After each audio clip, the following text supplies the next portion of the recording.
Genghis Khan एक बहुत क्रूर और कुशल मंगोलियाई सम्राट था जिसने अपनी युद्ध कुशलता से सन 1206 से 1227 के बीच एशिया और यूरोप के एक बड़े हिस्से को जीत लिया था। चंगेज खान का नाम सुनकर अच्छे सुरमाओं के पसीने छूट जाते थे।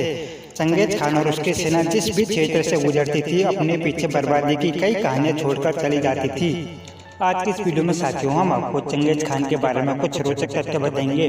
तो साथियों वीडियो को स्टार्ट करते हैं। अगर दोस्तों आपने अभी तक हमारे यूट्यूब चैनल को सब्सक्राइब नहीं किया तो सब्सक्राइब कर लीजिए। तो चलिए साथियों वीडियो को स्टार्ट करते हैं। चंगेज खान का जन्म और बचपन। चंगेज खान का जन्म 1162 के आसपास मंगोलिया के खानाबदोश कबीले में हुआ था। चंगेज खान के पिता का नाम यगुसी बगातुर उनके कबीले का सरदार था। जब चंगेज खान मात्र 10 वर्ष का था तो उसके पिता का देहांत हो गया था और अपनी पत्नी और 7 बच्चों को अनाथ छोड़कर चला गया। अनाथ होने के बाद भी चंगेज खान मेहनत करता चला गया और बढ़ता चला गया। कबीले के सरदार का पुत्र होने की वजह से ही वह बचपन से युद्ध की बारीकियां सीखता रहा। बचपन में चंगेज खान बहुत ही होशियार था। एक बार उसके एक छोटे भाई ने उसकी एक मछली चोरी करके खा ली। इस पर चंगेज को गुस्सा आया और उसने अपने भाई को मार दिया। चंगेज खान का धर्म। चंगेज नाम के साथ खान लगा होने की वजह से अधिकतर लोग यह मान लेते हैं कि वह मुसलमान था, लेकिन वह मुसलमान नहीं था। चंगेज खान का असली नाम तिमुजिन था। चंगेज खान ने अपनी कुशलता से शुरू से ही अपने कबीले में अच्छा खासा प्रभाव बना लिया था। मंगोलों की सभा ने उसे अपना सरदार घोषित कर दिया और कागान की उपाधि दी, जो आगे चलकर खान में बदल गया। कागान का अर्थ होता है सम्राट या सरदार।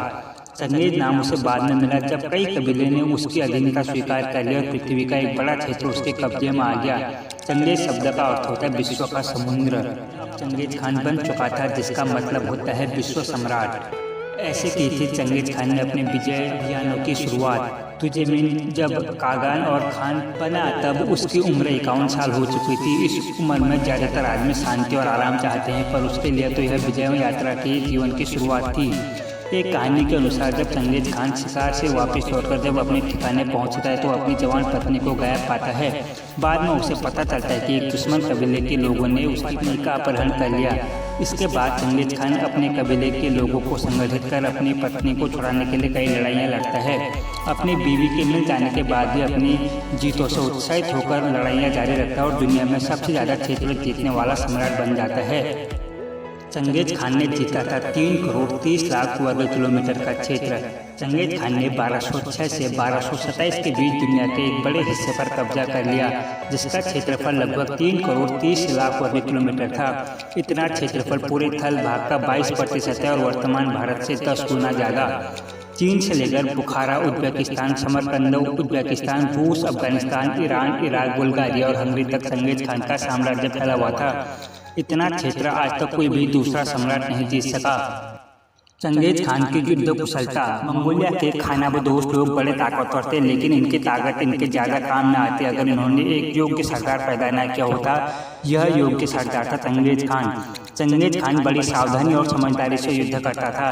उसने अपने सैनिकों को खास तरह की ट्रेनिंग दे रखी थी। सबसे ज्यादा वह घोड़ों को सिखाता था और इस बात का खास इंतजाम किया था कि युद्ध में एक घोड़ा मरने के बाद दूसरा फौरन सैनिकों के पास पहुंच सके, क्योंकि उस समय युद्ध में तेजी के लिए घोड़ों का बहुत महत्व था। युद्ध में भले ही चंगेज खान की सेना विरोधी सेना से कम होती थी, पर पक्के अनुशासन और संगठन के कारण जीत चंगेज खान की सेना की ही होती थी।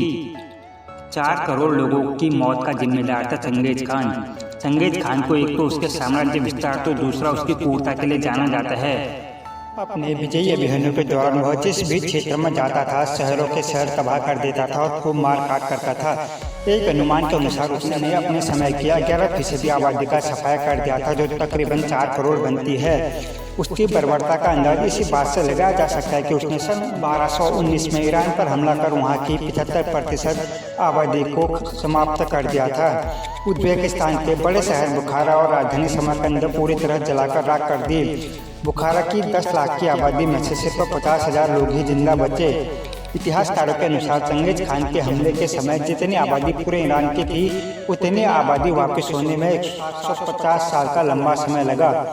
चंगेज ने जब चीन की दीवार को भेदकर उसकी राजधानी बीजिंग पर कब्जा किया तो उसके बाद चीन की जनसंख्या में बड़ी गिरावट दर्ज की गई। इन बातों से अंदाजा लगाया जा सकता है कि चंगेज कितना क्रूर और निर्दयी था। चंगेज खान भारत आते आते लौट गया।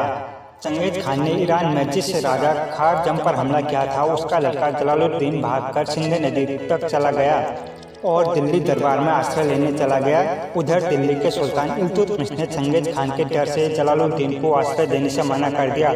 पहले चंगेज खान की योजना थी कि वह भारत को रोकते हुए भारत के बीच गुजरे और असम के रास्ते मंगोलिया लौट जाए, पर दिल्ली के सुल्तान इल्तुतमिश के हार मानने के बाद और बीमारी के कारण वह वापस लौट गया। इस तरह उत्तर भारत एक संभावित और भयावह बर्बादी से बच गया। वासना और भोग का चंगेज खान जिस भी क्षेत्र को जीता था उसके पराजित योद्धाओं की पत्नी और बेटियों की नग्न परेड कराता था। वह महिलाओं को उनकी छोटी नाक, गोल नितंबर, लंबे रेशमी बाल, लाल होठ और मधुर आवाज से पसंद करता था। बाकी बचे स्त्रियों को अपने अधीनस्थ अधिकारियों और सेनापतियों की छावनी में भेज देता था। जीवित हैं चंगेज खान के 1.6 करोड़ वंशज। चंगेज खान की कई पत्नियां थी। इतिहासकारों के अनुसार चंगेज खान हजारों का नहीं तो कम से कम सैकड़ों बच्चों का बाप था। रूस के एक एकेडमी ने मंगोलिया के सीमाई क्षेत्र में रहने वाली जनसंख्या के नमूनों की जांच में पाया कि आज भी चंगेज खान के 1,60,00,000 पुरुष वंशज जीवित हैं। अगर महिला वंशजों को भी इसमें जोड़ दिया जाए तो यह संख्या लगभग दोगुनी हो जाएगी। इसका मतलब है कि पृथ्वी पर लगभग 3 करोड़ लोग ऐसे हैं जिनके दादा के दादा के दादा और नानी की नानी के नानी का पिता चंगेज खान था। चंगेज खान का धार्मिक दृष्टिकोण। धार्मिक मामलों में चंगेज खान बड़ा दयालु था। वह सभी धर्मों का सम्मान करता था। चंगेज एक विचारधारा समाजवाद को मानता था, जिसे आप उसका धर्म कह सकते हैं। समाजवाद में नीले आसमान की पूजा होती थी। चंगेज खाओ ताओ धर्म गुरुओं में भी खूब ज्ञान चर्चा किया करता था। अपने मरते तक चंगेज खान समाजवाद पर ही कायम रहा और जब भी कठिनाई में होती तो नीले आकाश की तरफ देखता। चंगेज को बाज पालने का शौक भी था। उसके पास करीबन 800 बाज थे।